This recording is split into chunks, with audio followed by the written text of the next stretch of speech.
आज बड़े दिल से आपसे बात करना चाहता हूं। बहुत दिनों से मैं बात सोच रहा था कि देश में, हमारा देश में ऐसी तकलीफ है क्या कि देश एक्चुअली ग्रो नहीं कर पा रहा। One of the biggest reason कि 48% महिलाएं जो हमारे देश में हैं, उनके ऊपर किसी ने कभी सोचा नहीं जितना सोचा जाना चाहिए था। एक ऐसा टैलेंट छुपा हुआ हमारे देश में, उनको दबाया गया है कॉन्शियसली। आप एक बात बताऊं आपको, मैं एनएसएसओ की ऑथेंटिक रिपोर्ट को मैंने पढ़ा, केवल 4% का वुमेन पार्टिसिपेशन है ऑर्गेनाइज सेक्टर में हमारे देश के अंदर। जहां तक कैपिटलिस्ट बड़ी पावरफुल कंट्री में एक औरत का 71% से 75% तक पार्टिसिपेशन होता है, आज नौकरी नहीं देना चाहता कोई औरतों को। क्यों नहीं देना चाहता? अरे ये गर्भवती हो जाएगी, अरे इसकी शादी हो जाएगी, अरे इसके बच्चे हो जाएंगे, काम नहीं कर पाएगी। उनको नीचे डाउन प्ले करके देखा जा रहा है। उनको काम क्या सिखाते हैं? तू बिस्तरा लगा, खाना बना, जूते पॉलिश कर घर में बैठ के। एवरेज एजुकेशन एक औरत को हमारे देश में आज 1.25 साल तक दी जाती है। 1.25 साल, समझ रहे हैं मेरी बात को? नर्सरी में पढ़ना शुरू किया, केजी के बीच में छोड़ दिया है क्या? बिल्कुल 1.25 साल एवरेज एजुकेशन है। 2011 का सेंसस रिपोर्ट ऑथेंटिक डेटा, 1.25 साल आज एजुकेशन दी जा रही है एक औरत को हमारे देश के अंदर। नर्सरी में पढ़ना शुरू करो, केजी में पढ़ाई खत्म। अगर 1.25 साल की एजुकेशन, एक बात बताइए, 50% देश में औरतें हैं, 48% औरतें हैं। अगर औरत पढ़ी ही नहीं, देश कैसे ग्रो कर लोगे? आप अकेले चला लोगे? आप अकेले चला। आज क्यों बड़े बड़े देश दुनिया भर के क्यों आगे निकल रहे हैं हमसे? इसलिए क्योंकि हमारे देश में औरतों को कैसे देखा जाता है? बैंक लोन देने को तैयार नहीं। बैंक कहता है अरे लोन नहीं चुका पाएगी, है ये तो लोन नहीं चुका पाएगी। अच्छा, कुछ गिनी चुनी दबी कुचली औरतें उठ करके खड़ी होती हैं एंटरप्रेन्योरशिप के लिए, तो उसके बाद क्या मिडिल मैन आता है बीच में। क्योंकि हमारे देश में ना औरतें हर जगह जा नहीं सकती, हर चीज में औरत घुस नहीं पाती है, क्योंकि उसको फिर ऐसे नजर से ये क्या कर रही है, ये क्या कर रही है। किसी काम के सिलसिले में अगर बाहर जाके होटल में अकेला कमरा लेना पड़ जाए तो उसको ऐसे दिखा जाता है, होटल में अकेली रह रही, क्या चक्कर। आज आप कितनी जगह पे उनको दबाया जा रहा है। उनको अगर आप किसी कोई कमर्शियल प्रॉपर्टी लेना चाहे रेंट के ऊपर, तो उनको देना नहीं चाहता कोई रेंट पे। अरे पता नहीं किराया दे पाएगी नहीं दे पाएगी।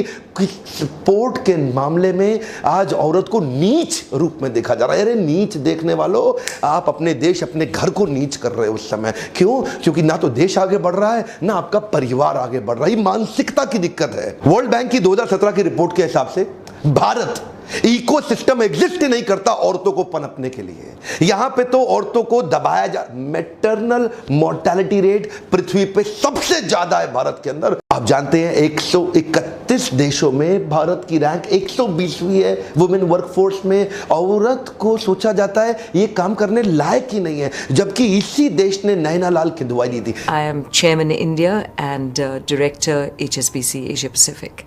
जबकि इसी देश ने उठ के इंदिरा नूई बाहर निकली, अरुंधति भट्टाचार्य इसी देश से निकली, शहनाज हुसैन एक बहुत छोटे से परिवार से मिडिल ईस्ट से निकल के आई, जिसने हर्बल प्रोडक्ट्स को लेकर के दुनिया में आज सबसे बड़ा नाम कर लिया।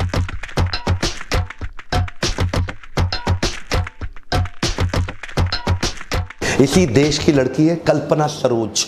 12 साल की बच्ची, उसकी शादी कर दी गई। 6 महीने बाद उसको इतना तंग किया गया, उसकी शादी बर्बाद हो गई। उसके बाद उसके पिता ले आए। कांस्टेबल की बेटी थी, छोटे से गांव से निकली, 17 साल की उम्र में मुंबई पहुंची। वहां जाके उसने स्ट्रगल करके छोटा सा व्यापार चालू किया फर्नीचर का, और उसके बाद धीरे धीरे धीरे नए स्किल बिल्ड किए। इस कल्पना सरोज के बारे में पढ़ना, ये ऑर्डिनरी लड़की नहीं है, एक्स्ट्रा ऑर्डिनरी है। बाद में कहीं जमीन लेकर के उसने एक सिख कंपनी कमानी ट्यूब जो बर्बाद हो चुकी थी, बंद हो चुकी थी, उसको खरीदा, उसके सारे केसेस, उसके सारे पैसे चुकाए, और आज उस कमानी ट्यूब को एक $multi-million वेंचर पे खड़ा किया।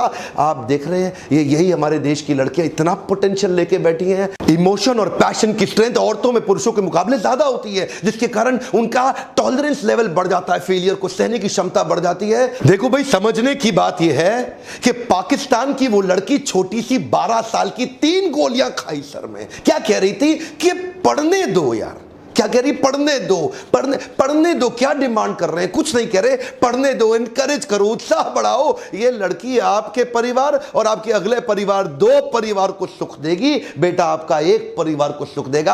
अगर पोटेंशियल है ही इतना तो उसको बिल्ड करिए। हो सकता है कि वो अगली ग्लोबल सबसे बड़ी एंटरप्रेन्योर बन जाए। देश बड़ा नहीं होगा, आपको बता रहा हूं। आपको बुरा लग रहा होगा आज मेरे वीडियो देख करके, देश बड़ा नहीं होगा अगर आपने इक्वल पार्टिसिपेशन अलाउ नहीं किया। आज मैं महिलाओं को एक मैसेज देना चाहता हूं, बाउंस बैक करिए, खड़े हो जाइए, बाउंस बैक करिए, उत्तिष्ठ आज देश की सारी औरतों को मैं इकट्ठा खड़ा करना चाहता हूं। हमारे लीडरशिप फोरम में बहुत सारी औरतें आती हैं, आपको भी मैं रिक्वेस्ट करना चाहता हूं, पावरफुल लर्निंग पे फोकस करिए, बहुत पोटेंशियल है, पुराने पैटर्न को छोड़ दीजिए, दम है आप में। एक ही रिक्वेस्ट है मेरी आपसे, इस वीडियो को व्हाट्सएप पे डाउनलोड करिए और हर उस औरत तक पहुंचा दीजिए जिसका उत्साह नीचे गिर रहा हो, हर उस औरत तक पहुंचा दीजिए जो हो सकता है सिंगल मदर हो, जिसके अंदर बहुत ताकत थी लेकिन अपना मोटिवेशन खोई बैठी हो। देश की औरतों को खड़ा कर देंगे तो देश खड़ा हो जाएगा। मेरे साथ जुड़े रहने के लिए, वीडियोस को लाइक और सब्सक्राइब करवाने के लिए आपका प्रेम पूर्वक दोबारा से बहुत बहुत धन्यवाद।